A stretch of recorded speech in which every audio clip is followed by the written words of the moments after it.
The charcoal smoke and the squeals of kids chasing fireflies should have felt like home.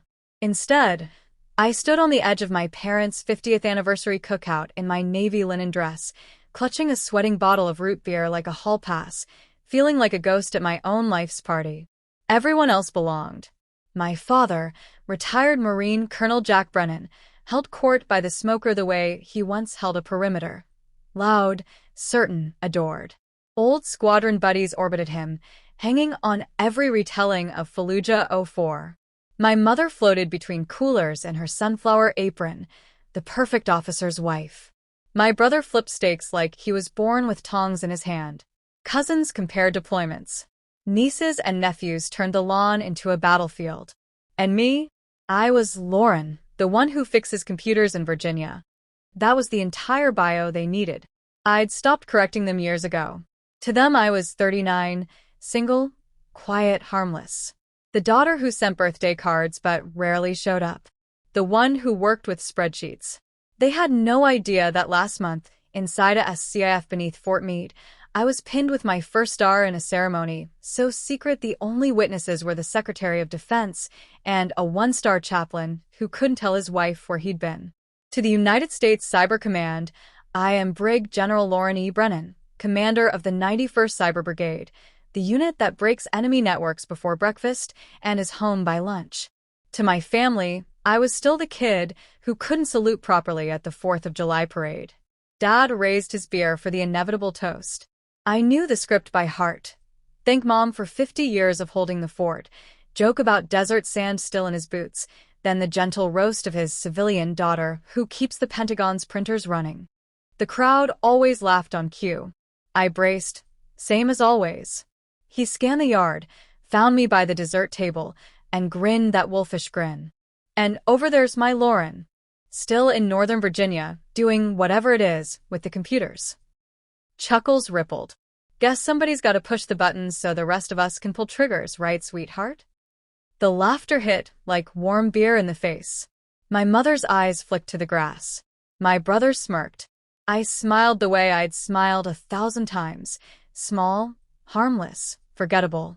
Inside, something clicked off. I was still smiling when my secure phone vibrated against my hip. One long.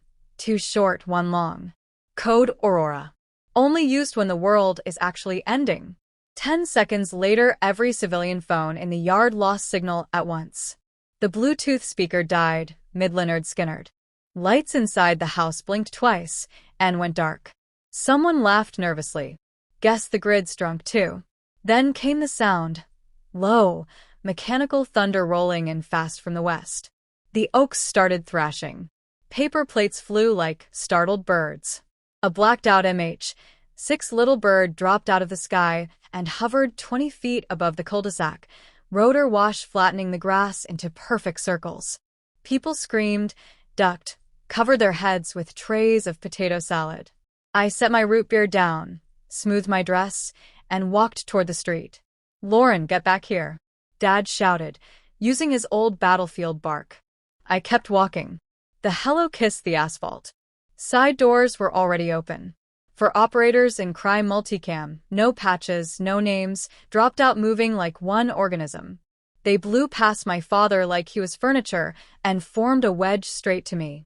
The team leader, a major I'd worked with in silence for 6 years, stopped 2 paces away and snapped the sharpest salute I'd ever seen. General Brennan, Mom. National Command Authority has declared condition crimson. Conus power grid is offline north of the Mason-Dixon. We need you airborne now. You could have heard a rib bone drop. Dad's beer slipped from his hand and shattered on the patio stones. My mother's hand flew to her mouth. My brother's spatula clattered to the grill. I returned the salute. Status of the football? On board and hot, General. We require your retina and voice print to authenticate Persephone package. I nodded, turned to my father. He looked suddenly small in his Hawaiian shirt, eyes wide, trying to reconcile the daughter he'd mocked 5 minutes ago with the woman Tier 1 operators were shielding like the president. I stepped close enough that only he could hear. Next time you make a joke about who keeps the chairs warm, Colonel, I said, voice low and arctic, Remember, some of us are keeping the lights on for the entire eastern seaboard. His mouth opened. Nothing came out. I faced the major. Let's move. The operators closed around me. I climbed into the helo without looking back. As we lifted, I caught one last image through the open door. My father at rigid attention in his own backyard, right hand raised in a salute that trembled like it hadn't since 1975. I slipped the headset on. Ghost One, this is Ares Actual. Get us to the bunker. We have a nation to bring back online. The bird banked hard east, climbing into a sky already turning red with emergency flares. 2 days later, the grid was restored. The attackers traced to servers in 3 hostile countries, and their entire digital infrastructure turned to glass. The president called it the fastest containment in cybercom history. I was back in my office at Mead when the email arrived from a civilian account I hadn't seen in years. Subject: None message. I think I finally understand what you do, Dad. I stared at it for a long time. Then I dragged it to a folder labeled Archived and closed the lid. Some briefings come too late to matter.